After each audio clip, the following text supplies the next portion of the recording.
नमस्कार दोस्तों, स्वागत है आपका हमारे YouTube चैनल लक्ष्वी जय में।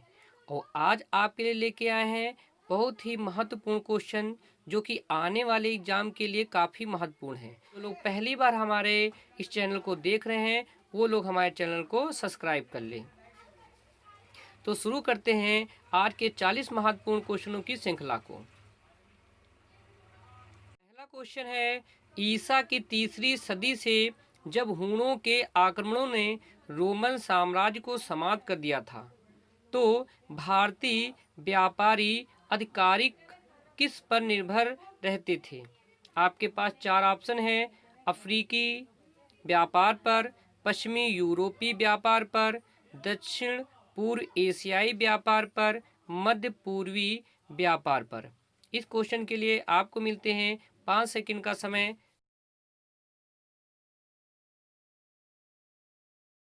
तो इसका सही ऑप्शन हो जाएगा ऑप्शन नंबर सी, दक्षिण पूर्व एशियाई व्यापार पर। आ जाते हैं अगले वाले क्वेश्चन पर। अगला क्वेश्चन है क्वेश्चन नंबर 2, काकतीय कहाँ के शासक थे? काफी इंपॉर्टेंट क्वेश्चन है आपका। ऑप्शन है गुजरात के, राजस्थान के, केरल के, आंध्र प्रदेश के।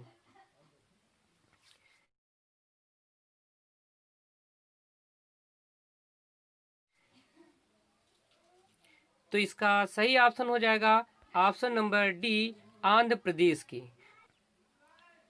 अगला क्वेश्चन है, सोने का सिक्का सर्वप्रथम भारत में किसके शासनकाल में शुरू हुआ? 4 ऑप्शन है आपके पास, कुषाण के, ग्रीक के, शक के, पार्शियन के।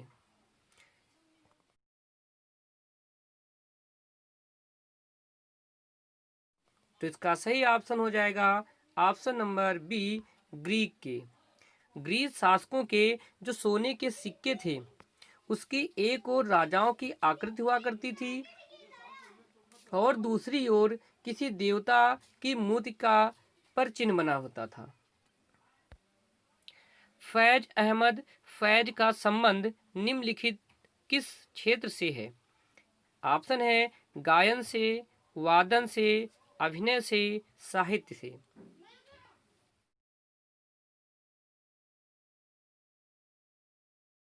क्वेश्चन नंबर 4 का सही आंसर हो जाएगा ऑप्शन नंबर डी, साहित्य से जो है फैज अहमद फैज का संबंध था।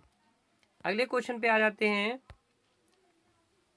भारत में तुर्कों का पहला आक्रमण किसके नेतृत्व में हुआ था? ऑप्शन ए है Genghis Khan, Muhammad bin Qasim, Muhammad Ghori, Mahmud Ghaznavi. तो इसका सही ऑप्शन हो जाएगा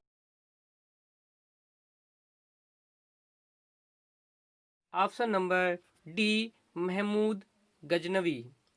तुर्की का पहला आक्रमण महमूद गजनवी के नेतृत्व में 1001 ईस्वी में भारत के उत्तर पश्चिम भाग में हिंदू शाही शासक जयपाल के विरुद्ध हुआ था। आ जाते हैं अगले क्वेश्चन पर। माप तौल की व्यवस्था किसके शासन काल में लागू हुआ? शेर शाह सूरी के, शाहजहां के, अलाउद्दीन के, बलबन के। Question number 6। तो क्वेश्चन नंबर 6 का सही आंसर हो जाएगा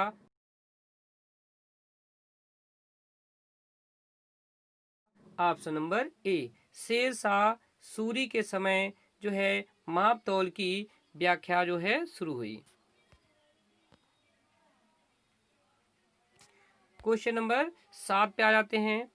नमक सत्याग्रह एवं डांडी यात्रा पर सरकार की तत्कालिक प्रतिक्रिया थी। ऑप्शन ए है कांग्रेस पर प्रतिबंध लगा दिया गया, इसमें इसे गंभीरता से नहीं लिया, सरकार ने दमनात्मक उपयोग का सहारा लिया, वह अपनी रक्षा में लग गई। तो क्वेश्चन नंबर 7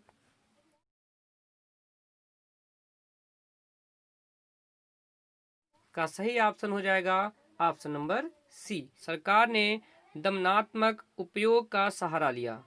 नमक सत्याग्रह एवं डांडी यात्रा के साथ सरकार ने पूर्व जैसा ही व्यवहार किया, अर्थात दमन, स्त्री पुरुषों पर लाठीचार्ज, गोली की बौछार आदि के द्वारा इसे कुचलने का प्रयास किया गया। क्वेश्चन नंबर 8 पे आ जाते हैं। निम्नलिखित क्षेत्रों में से कौन सा 1857 के गदर से प्रभावित नहीं हुआ? ऑप्शन है झांसी, चित्तौड़, जगदीशपुर, लखनऊ। तो इसका सही ऑप्शन हो जाएगा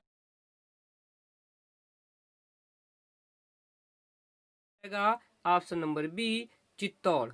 झांसी, जगदीशपुर, लखनऊ 1857 के गदर से प्रभावित हुए थे, चित्तौड़ इसमें प्रभावित नहीं हुआ था।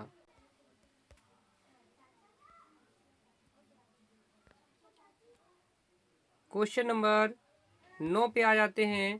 क्वेश्चन नंबर 9 है, कथन के रूप में दिया गया है, पूना समझौते ने सांप्रदायिक अवार्ड का प्रयोग विफल कर दिया। कारण है इसने अनुसूचित जाति एवं अनुसूचित जनजाति के लोगों के लिए संसद एवं राज्य विधानसभाओं में सीटों के आरक्षण के मार्ग को प्रशस्त किया।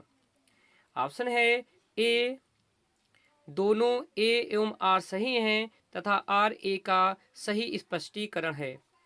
बी है, दोनों ए आर सही हैं लेकिन आर ए का सही स्पष्टीकरण नहीं है। इसमें सी ऑप्शन है आपके पास, ए सही है लेकिन आर असत्य है, और डी ऑप्शन है ए असत्य है लेकिन आर सही है। तो इसका सही ऑप्शन हो जाएगा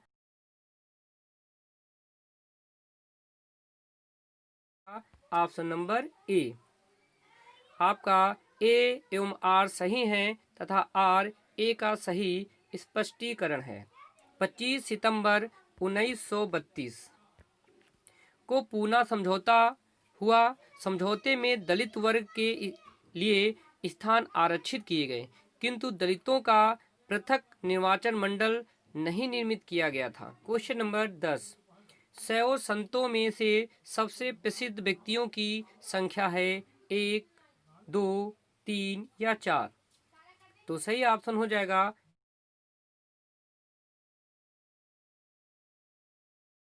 ऑप्शन नंबर डी, 4। 100 संतों में 4 व्यक्ति प्रसिद्ध थे। क्वेश्चन नंबर 11, संयुक्त परिग्रही किस भारतीय शास्त्रीय नृत्य की अग्रणी का प्रतीक है? ऑप्शन है भरतनाट्यम, ओडिसी, कथकली, कुचिपुड़ी। तो question number 11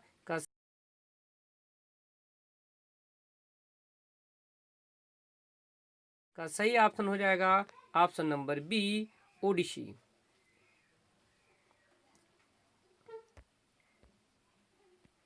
question number 12, Bhangra किस राज्य का सर्वप्रिय लोक नृत्य है? उड़ीसा का, राजस्थान का, मध्य प्रदेश का, पंजाब का। तो सही ऑप्शन हो जाएगा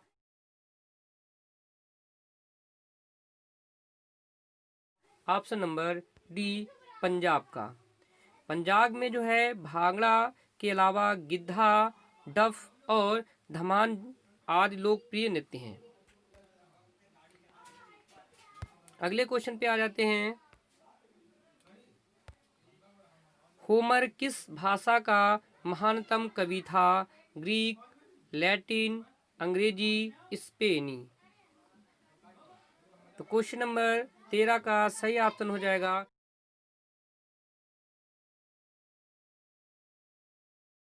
ऑप्शन नंबर ए, ग्रीक। होमर ग्रीक भाषा का महानतम कवि था, जिसके 2 महाकाव्य थे, एक इंडियड और दूसरा ओडिसी। क्वेश्चन नंबर 14, एक ग्रीक नगर में सुरक्षा हेतु निर्मित मीनार को क्या कहते थे? तो क्वेश्चन नंबर 14 का सही ऑप्शन हो जाएगा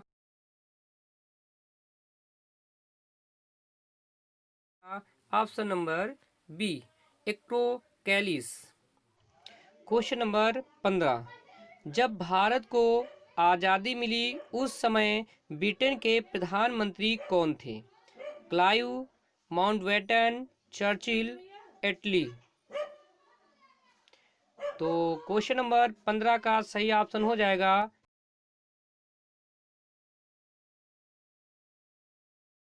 ऑप्शन नंबर डी, एटली। भारत को आज़ादी मिली उस समय ब्रिटेन का प्रधानमंत्री एटली था। इसके शासनकाल में लॉर्ड वेवेल के स्थान पर लॉर्ड माउंटबेटन को भारत का वायसराय नियुक्त किया गया था। क्वेश्चन नंबर 16, अन्नपूर्णा पर्वत शिखर डैश डैश में स्थित है? भारत में, नेपाल में, चीन में, पाकिस्तान में। क्वेश्चन नंबर 16 का सही ऑप्शन हो जाएगा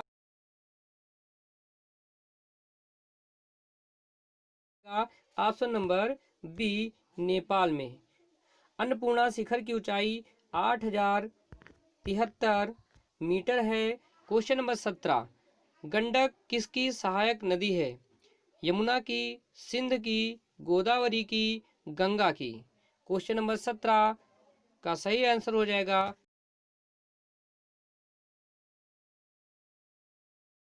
ऑप्शन नंबर डी, गंगा की। इस नदी का उद्गम स्थल चीन और नेपाल की सीमा के निकट है। नेपाल के मध्य भाग में बहते बिहार में प्रवेश करने के बाद ये जो है दक्षिण पूर्व की ओर बहती है तथा सोनपुर के निकट गंगा में बाईं ओर से मिल जाती है। काफी इंपॉर्टेंट है कि किस ओर से मिलती है नदी, तो गंगा में बाईं ओर से मिलती है और यह नदी करीब 425 किलोमीटर लंबी है। क्वेश्चन नंबर 18, क्वेश्चन नंबर 18 है, गुजरात में आनंद किस लिए प्रसिद्ध है? दूध उत्पादन के लिए, ऊनी वस्तुओं के लिए, मधुबनी चित्रकला के लिए और कलमकारी कार्य के लिए। क्वेश्चन नंबर 18 का सही ऑप्शन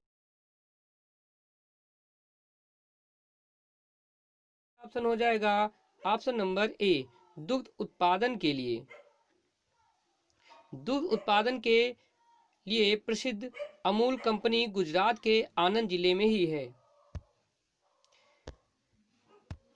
क्वेश्चन नंबर 19, जिम्बाब्वे को पहले जाना जाता था? रोडेशिया, माली, नामीबिया, जंजीबार।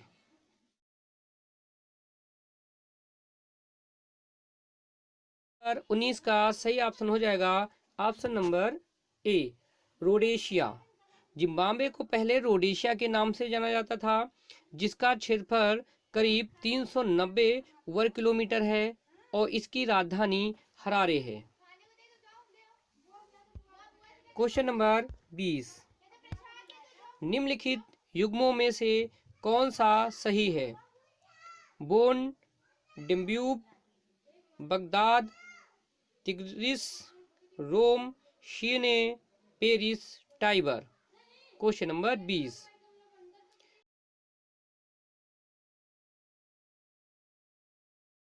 का सही ऑप्शन हो जाएगा option number B, Baghdad, Tigris. Baghdad जो है तिग्रिस नदी से संबंधित है। जो बोन है वो जो है राइन नदी से संबंधित है और जो रोम है वो टाइबर नदी से संबंधित है और जो पेरिस है वो सी नदी से संबंधित है। इनके किनारे बसे हुए नगर हैं। क्वेश्चन नंबर 21, एशिया की महान नदी मेकोंग किस देश से होकर नहीं गुजरती? चीन से, मलेशिया से, कंबोडिया से, लाओस से। क्वेश्चन नंबर 21 का सही ऑप्शन हो जाएगा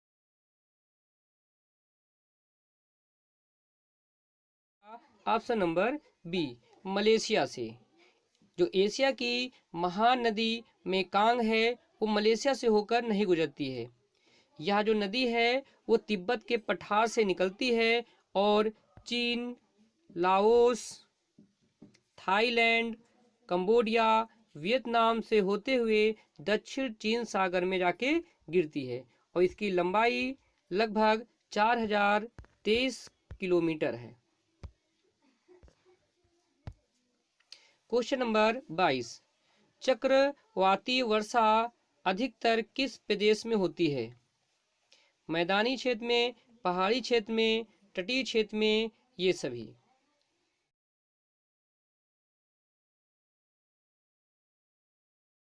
तो क्वेश्चन नंबर 22 का सही ऑप्शन हो जाएगा ये सभी। क्वेश्चन नंबर 23,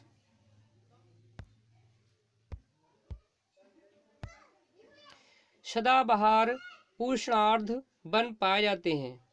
ऑप्शन है विषुवत रेखा के दोनों ओर 10 डिग्री उत्तरी और 10 डिग्री दक्षिणी अक्षांशों के बीच, महाद्वीपों के पश्चिमी भाग में 30 डिग्री से 45 डिग्री अक्षांशों के बीच, 50 डिग्री से 70 डिग्री अक्षांशों के बीच, या इनमें से कोई नहीं।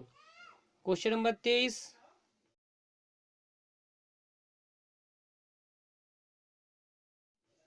का सही ऑप्शन हो जाएगा ऑप्शन नंबर ए, विषुवत रेखा के दोनों ओर 10 उत्तरी और 10 दक्षिणी अक्षांशों के बीच। टाइबल बोर क्या है? भूकंपी हलचल से उत्पन्न एक ज्वारीय तरंग, तटीय क्षेत्रों में बालू का एक निपेक्ष उच्च ज्वारीय स्तर के ठीक ऊपर जमा हुए मूंगे, किसी नदी के मुख पर ऊपर बहने वाली एक उच्च ज्वारीय तरंग। तो question number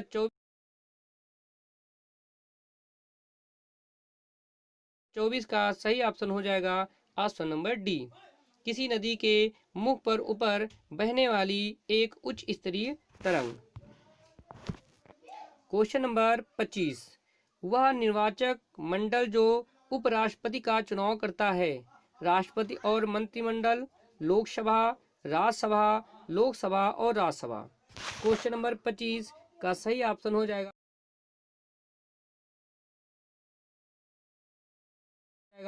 option number D, Lok Sabha और राज्यसभा। नंबर 26, राज्यसभा के विषय में बताना है कि राज्यसभा जो है नंबर ए ऑप्शन है, भंग नहीं की जा सकती है, सर्वोच्च न्यायालय की सलाह पर भंग की जा सकती है, मंत्रिपरिषद की सलाह पर राष्ट्रपति द्वारा भंग की जा सकती है, लोकसभा की सलाह पर राष्ट्रपति द्वारा भंग की जा सकती है, लोकसभा व राज्यसभा विधान की सलाह पर राष्ट्रपति द्वारा भंग की जा सकती है। तो क्वेश्चन नंबर 26 आएगा ऑप्शन नंबर ए, भंग। क्वेश्चन नंबर 27, किस संवैधानिक संशोधन ने मूलभूत अधिकारों के ऊपर निर्देशक सिद्धांत को आधिपत्य दिया? ए है 42वें संशोधन ने, दूसरा है 16वें संशोधन ने, सी है 44वें संशोधन ने, कि 25वें संशोधन ने। क्वेश्चन नंबर 27,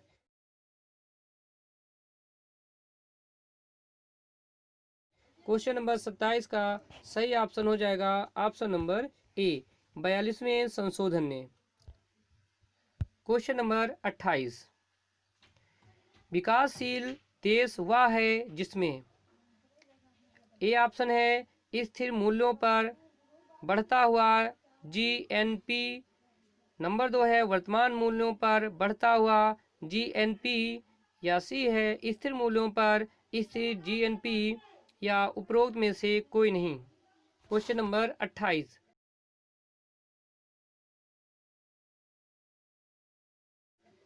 का सही ऑप्शन हो जाएगा ऑप्शन नंबर बी, वर्तमान मूल्यों पर बढ़ता हुआ जीएनपी। भारत की राष्ट्रीय आय का सबसे बड़ा भाग निम्न में से प्राप्त होता है, द्वितीयक सेक्टर से, तृतीयक सेक्टर से, इनमें से कोई नहीं, या प्राथमिक सेक्टर से। क्वेश्चन नंबर 29 काफी इंपॉर्टेंट क्वेश्चन है। तो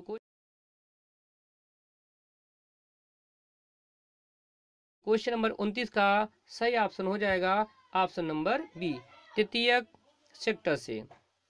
भारत में जो राष्ट्रीय आय का सबसे बड़ा भाग है वो तृतीयक सेक्टर से प्राप्त होता है। तृतीयक जो सेक्टर है उसे ही सेवा क्षेत्र कहते हैं। इसके अंतर्गत जो आपके परिवहन है, आपका व्यापार है, वाणिज्य है, वित्तीय सेवा है, डाक सेवा है एवं सामुदायिक सेवा, ये क्षेत्र सब आते हैं। क्वेश्चन नंबर 30, थर्ड वर्ल्ड शब्द का प्रयोग किसके संदर्भ में किया जाता है? ऑप्शन है विकासशील देश, एशियाई देश, विकसित देश, तेल उत्पादक देश। क्वेश्चन नंबर 30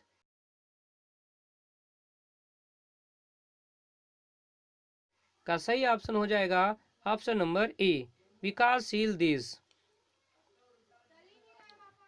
नाटो का मुख्यालय कहाँ है? Brussels, London, New York, Paris. Question number 31 का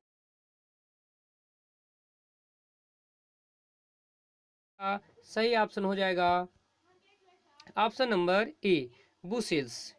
नाटो का जो पूरा नाम है वो है नॉर्थ अटलांटिक ट्रीटी ऑर्गेनाइजेशन, और ये जो है उत्तर अटलांटिक संधि का एक संगठन है। और नाटो का जो मुख्यालय है वो है ब्रुसेल्स में, यानी बेल्जियम में कह सकते हैं, जिसकी स्थापना 4 अप्रैल 1949 को हुई थी वाशिंगटन अमेरिका में। और इसके सदस्य देशों की अगर बात की जाए तो इसके सदस्य देश हैं Belgium, France, Luxembourg, Britain, Netherlands, Canada, Denmark, Iceland, Italy, Norway, पुर्तगाल, संयुक्त राज्य अमेरिका, स्पेन, पोलैंड, हंगरी, चेक गणराज्य, यूनान, तुर्की और जर्मनी इसके सदस्य देश हैं। Question number 32, a tale of two cities किसने लिखा है? ऑप्शन है डी एच लॉरेंस ने, आर एल स्टीवरसन ने, सी है चार्ल्स डिकेंस ने, और डी है शेक्सपियर ने।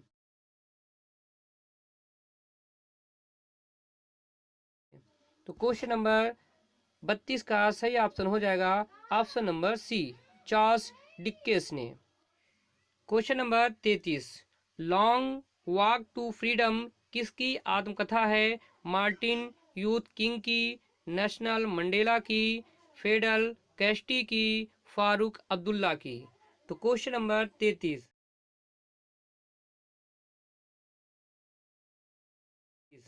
का सही ऑप्शन हो जाएगा option number B, Nelson Mandela की। क्वेश्चन नंबर 34, दुनिया के मजदूरों एक हो जाओ यह नारा किसने दिया था? कार्ल मार्क्स ने, वाकुनित ने, मैलिन ने, जॉर्ज फैकानोव ने। तो क्वेश्चन नंबर 34 का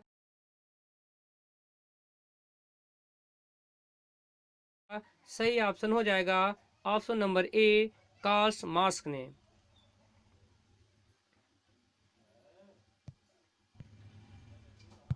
क्वेश्चन नंबर 35, किसने कहा है किसी राष्ट्र के लिए राजनैतिक स्वतंत्रता प्राण वायु है? बाल Gangadhar Tilak, Aurobindo Ghosh, Vipin Chandra Pal, Mahatma Gandhi. Question number 35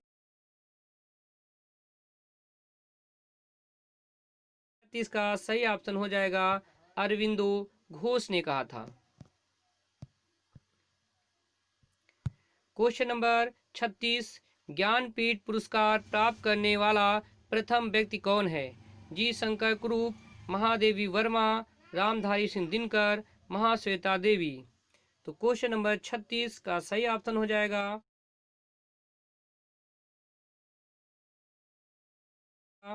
option number ए, जी शंकर कुरूप को 1965 में पहला ज्ञानपीठ पुरस्कार दिया गया था।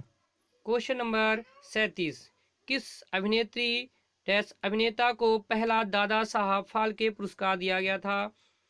ऑप्शन है दिलीप कुमार को, राज कपूर को, देविका रानी को, लता मंगेशकर को। तो क्वेश्चन नंबर 37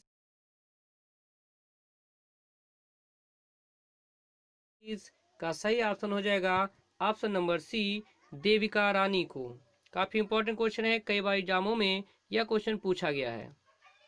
और आपको हमारी ये सीरीज अच्छी लग रही हो तो हमारे चैनल को लाइक कर दे, ज़्यादा से ज़्यादा लोग इसको लाइक कर दे। अंतर्राष्ट्रीय हॉकी मैच की अवधि क्या है? ए है 90 मिनट, बी 70 मिनट, सी 60 मिनट और डी 80 मिनट। तो क्वेश्चन नंबर 38 का सही ऑप्शन हो जाएगा ऑप्शन नंबर बी, 70 मिनट की। आ जाते हैं क्वेश्चन नंबर 39 पे, फिडे रैंकिंग धारी खिलाड़ी कौन से खेल खेलते हैं? टेबल टेनिस, टेनिस, शतरंज, बैडमिंटन। तो क्वेश्चन नंबर 39 का सही ऑप्शन हो जाएगा शतरंज। क्वेश्चन नंबर 40, निम्नलिखित में से कौन सा संगठन भारत की विभिन्न रेलगाड़ियों में प्रवस्था प्रथा में इंटरनेट और टेलीफोन सुविधा प्रबंधित करने से संबंधित है? कोंकण रेलवे निगम, कंटाइनर निगम, रेल टेल निगम, विदेशी संचार निगम। क्वेश्चन नंबर 40 का सही ऑप्शन हो जाएगा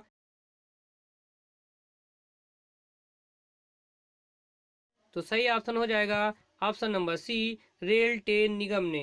रेल तेल निगम भारत को विभिन्न रेलगाड़ियों में प्रवस्था प्रथा में इंटरनेट और टेलीफोन सुविधा प्रबंधित करने से संबंधित है। तो ये तो हमारे मोस्ट 40 क्वेश्चन जो कि काफ़ी एग्जाम के लिए इम्पोर्टेंट है। और आपको हमारा ये सीरीज अच्छी लगी हो तो इसे ज़्यादा से ज़्यादा लोग लाइक कर दें। ऐसे ही जो है इम्पोर्टेंट क्वेश्चन की सीरीज चाहते हैं तो आप इसे लाइक कर दें और चैनल को सब्सक्राइब कर दें, जैसे इसकी नोटिफिकेशन तुरंत आपके पास पहुंच जाए। नमस्कार दोस्तों।